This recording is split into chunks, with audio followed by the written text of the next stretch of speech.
Welcome back to the Creative Process Podcast with myself, Jared Klein. If you haven't listened to the podcast before, welcome to the Creative Process Podcast. I talk about the creative industry here. We have content creators, designers, photographers, videographers, you name it.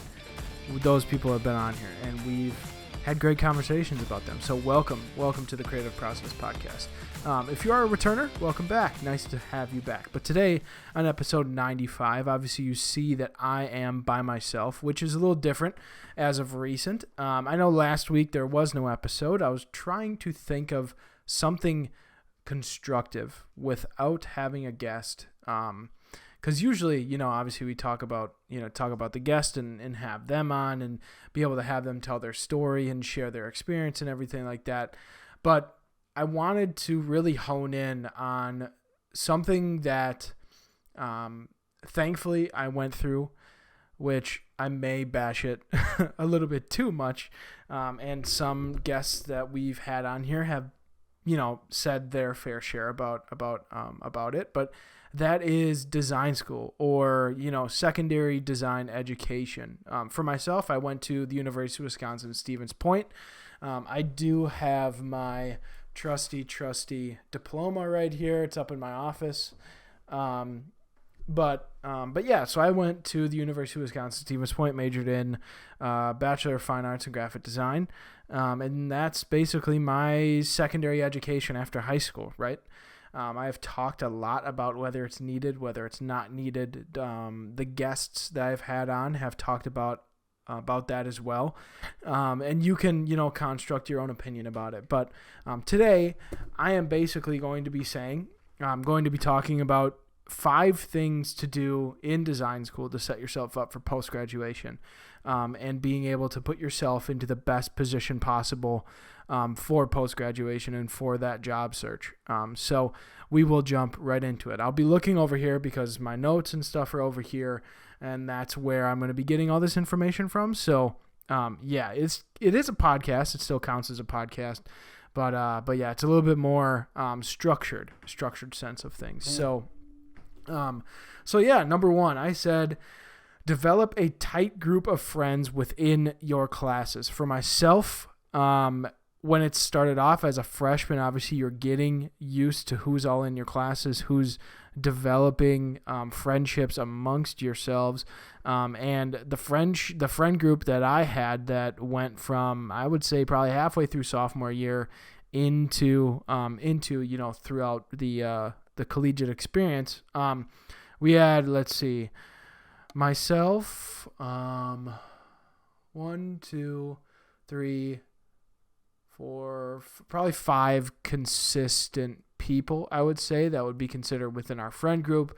And then, those type of things. So we had about 5 people, including myself, that we, on the weekends we were hanging out with each other. During the week we are doing, classwork together. But basically what I put down, it helps with asking questions. It helps with bouncing creative ideas off of friends rather than professors. It's a completely different look when you are bouncing creative ideas off of your counterparts and your peers, because they think of it from a lens of the student rather than the professor. You may think, why not ask your professor? We will be talking about professors later on in this, but why not ask your professor? Well, it is good to get their point of view because they are grading something, but depending on what the project is about, your classmate may relate more to the audience that you are designing for within the project or within the brief or whatever you are designing, for that project, for that month, for that week, whatever you're up to. And also get you used to asking questions, and used to bouncing those creative ideas off of people in general. Thirdly, it'll allow you to develop comfortability when getting feedback, because, friends are friends. They give each other shit, but also, they give each other, you can be super critical and it can be okay. You're in a organic type of setting. You're both wanting each other to, or you're all wanting each other to get better at what you're doing. So the feedback is going to be brutal. It's going to be, more genuine and not not goody and trying to be nice like it is sometimes in class in front of a professor. So it'll be able to get you comfortable with getting feedback. It'll also be able to help you develop confidence and trust in your work, and also develop skills for working within a group environment. More, going off to bouncing creative ideas off of your friends. That group element you do, at least in the curriculum that I was, what's it called? Taking part in. There was a lot of group activity, and being able to get that exposure right away, being able to work with people and learn how you fit in with a group of people is key. So yeah, that's developing a tight group of friends. We're still friends to this day after college. It's been, a little bit over 2 years. So yeah, it's fantastic. You guys are able to, get to know one another and have a great time. And everything like that. So secondly, I have on here, the second thing to do in design school is befriend your professors. Yes, this sounds bad, but it allows you to generate a more personal relationship with someone that's in charge. That helped me after I got my first job, before I got my first job, I should say. This helped me be able to naturally develop that conversation and personal conversation with my bosses, and be able to, relate to them more on like a friendship basis rather than just a employee to boss basis. It allows you to develop the professional way of communicating rather quickly. There is a completely different way of structuring sentences and being able to give feedback, and being able to propose ideas within a work setting. So being able to develop that conversational awareness and that professional awareness within communication is key. It also gets you used to asking tough questions to people in charge. For school, it relates to, questioning your grades, questioning project demands, or having questions on project demands that your professor set up. And also talking about design brief details, whether you're confused about one thing or whether you want to change one thing. It gets you more comfortable to ask those. If you can ask those questions to your professor, you're going to be more than willing. And I should say, if you can ask those questions to your professor and have a intellectual conversation and professional conversation about why things are, you should be able to have those type of conversations coinciding within your professional career post-graduation. Thirdly, the third thing you should do within design school, always come with something. This is a big thing that was a big issue within design classes that I was in, but basically never show up to class, especially critique days, with zero work or zero anything. At minimum, have a sketchbook, have printouts, have something of progress, of project progress. Because if you have nothing, your professor will obviously notice, and they will think that you don't care about their class and what they are teaching. So as a result, some people may say favorites aren't a thing, but in my experience, if you don't do the work, your professors will not pay attention to you when you are genuinely trying to ask questions, or when everyone's working, they may not come over to you first and develop, and give their attention to you and ask you if you are doing okay. I feel like that's just a human thing. If you sense that someone doesn't give a shit about what you're teaching them or what you're doing, or, those type of things, and there's no genuine relationship there, they're not going to naturally want to come up to you, and because they don't feel like you care. So always have something. Always have something.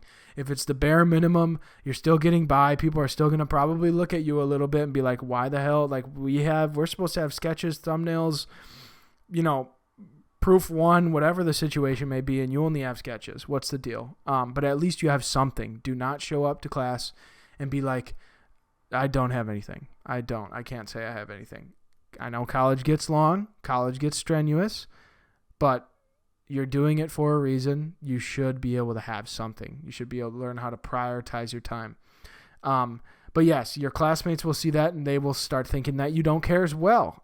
This is a big thing, because I feel like, if you're listening to this and you're in high school, or you're in early college, there's already people within your classes that that they do not do the work. They don't care. But yeah, if you don't bring anything, you will be looked at like that person is. Because, especially within a curriculum where, in my case, where there's a lot of group activities, people will not want to work with you because they will see you as someone who doesn't get work done and they don't want to pull your weight. And in tandem with that, they won't trust you. Obviously, they won't trust you for being able to put in that work. So then they're going to have to, they're going to be thinking about how many hours they're going to have to put in to pull your weight and carry you. The fourth thing for doing things in design school, as time goes by, as you move down in your design school curriculum, figure out where you want to go within the design world. Basically, when I say that, what industry within design or within creative do you want to end up? For me, it was sports. I wanted to go into sports. I knew what I wanted to do. I knew that I wanted to develop social media creative and marketing creative.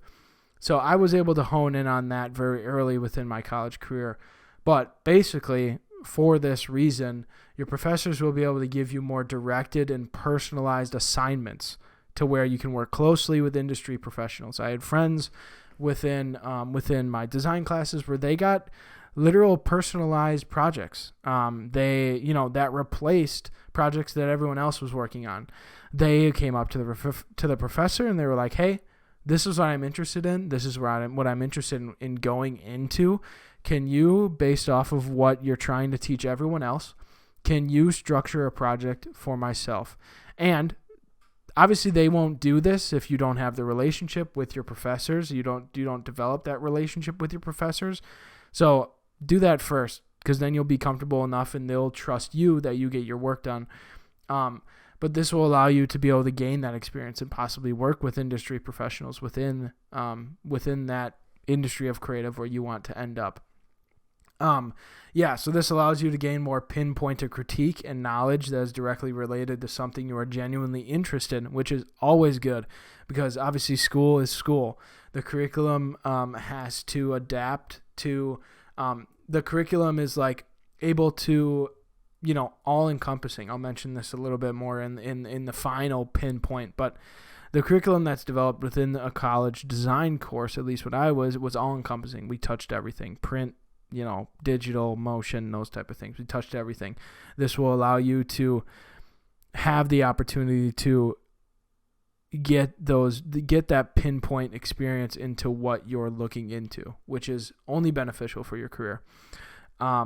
And this will also, with that experience, because then you'll have project proof of you doing things that you want to do. This will help you as you look for internships, be able to market yourself for internships to be able to graduate college and also gain that true industry experience. Lastly, this is the biggest one that I thankfully didn't have a problem with that I was doing throughout college. I was working on freelance work and stuff, so this wasn't an issue for me. But developing your craft outside of class. Like I said prior, in my experience, design curriculum is meant to be all-encompassing. Basically, everyone gets a taste of everything. For you to excel, and I will live by this, you have to be okay with doing design work outside of class. Basically, for me, when I was in college, I set aside, I'm going to do a sports project, something that I want to get into, whether it was a design or an edit or whatever the situation may be, once a week. So I have something to concept and construct and then finalize and mock up whatever the situation is in a week so I can still hone in on what I'm loving. If you don't do this, you may be just going through the motions for that grade. You'll figure out, is design really for you? If you're able to do it outside of class without any grades, just personally directed projects, just like this behind me, that 100 days, 100 design thing, that is just basically getting your reps in. If you're not able to do that and you don't find joy in it, I'm sorry, but design may not be for you. It's a big thing, at least in my experience, and when I was going to school, be able to do outside of curriculum work for yourself and for honing in on your craft. It's just like anything else. If you are a basketball player, you're not just playing in the game. You have to go into practice and obviously practice with your team, but you practice by yourself, getting shots up, working on your footwork, working on your defense, those type of things. You have to get your reps in to be able to maximize your maximize the output that you're putting into work, maximize the input that you're putting into work within your classes, and you being able to excel as much as you can within classes, and then also set yourself up for that post-graduation. But yeah, so this is something I have, talked spurts and in pieces about on episodes prior. If you want to, you can go listen back. Episode 94 was fantastic with Noah Hammerman, by the way. So if you haven't listened to that, go to listen to that. But yeah, I mean, this is stuff that I lived by when I was in school. This is stuff that I just did. Thankfully, that I was able to realize that I just did. I don't want to toot my own horn, but looking back on it, I'm very happy that I did this. And it wasn't just me; it was a lot of influence from the friends that I had as well. They were doing these things, and we were all excelling together, and we were all doing great work in school. So we ended up, being very successful within school and passing with flying colors, for you to say. So yeah, thank you for coming out to episode 95 today of the Creative Process Podcast. Again, if you haven't already, go down below, rate the podcast 5 stars, whether you're on Spotify or Apple Podcasts. Subscribe to the YouTube channel if you're watching it there. Follow the podcast everywhere on all socials, and everything social wise will be down below. So if you want to go to the YouTube, it's down there. If you want to go to the Spotify, it's down there. Twitter, it's down there. We also have a Discord down there as well.